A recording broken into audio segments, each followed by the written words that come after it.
हजरत नूह अलैहिस्सलाम के बाद दुनिया में एक ऐसी कौम पैदा हुई जो शान और ताकत में मशहूर थी। उनका शहर इराम अपने बड़े सुतून के लिए मशहूर था।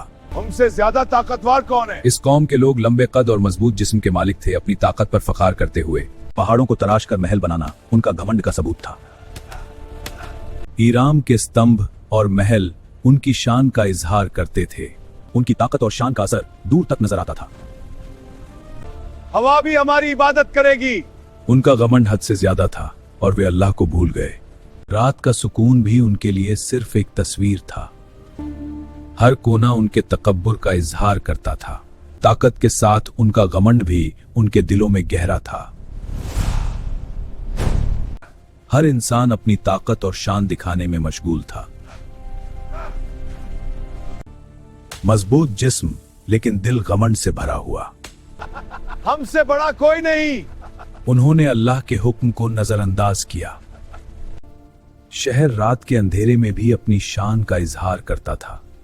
उनकी ताकत और शान से हर कोई डर या हैरान होता था। हमसे बड़ा और मजबूत कौन? तकब्बुर उनके हर काम में नजर आता। पहाड़ों और स्तंभों के बीच उनका फख्र बस बढ़ता गया।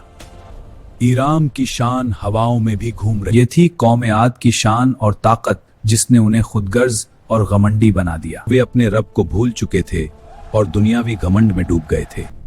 अल्लाह को छोड़कर उन्होंने बुतों की इबादत शुरू कर दी। ये बुत ही हमें ताकत देते हैं।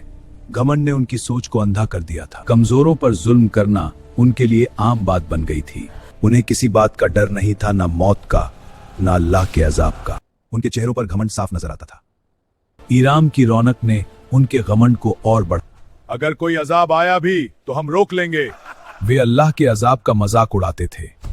अपनी ताकत पर उन्हें जरूरत से ज्यादा भरोसा था, लेकिन उन्हें क्या खबर थी कि अजाब करीब आ चुका है। अल्लाह ने कौम आद की हिदायत के लिए हजरत हूद अलैहिस्सलाम को भेजा।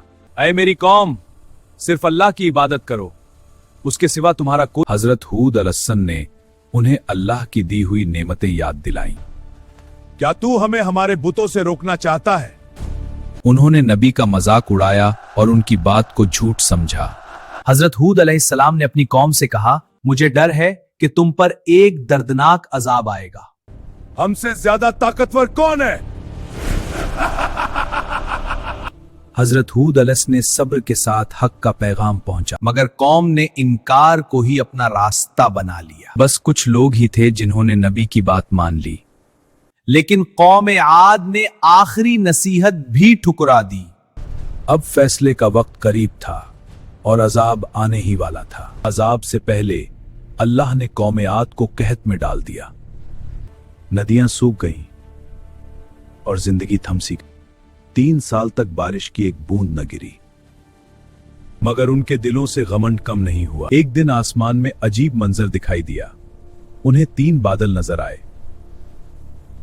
ये बादल बारिश लाएगा। जिसे वे रहमत समझ रहे थे वही अजाब था। हजरत हूद अलैहिस्सलाम ईमान वालों को सुरक्षित जगह ले गए। अल्लाह ने अपने नबी की हिफाजत फरमाई। फिर शुरू हुआ अल्लाह का अजाब। 7 रातें और 8 दिन तक आंधी थमती ही नहीं। उनकी शान, उनके महल सब मिट्टी में मिल गए।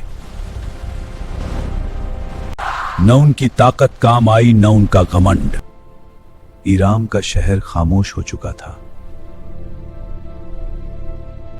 अजाब थम चुका था, मगर सब कुछ खत्म हो गया था। कौम आद अब सिर्फ एक कहानी बन चुकी थी।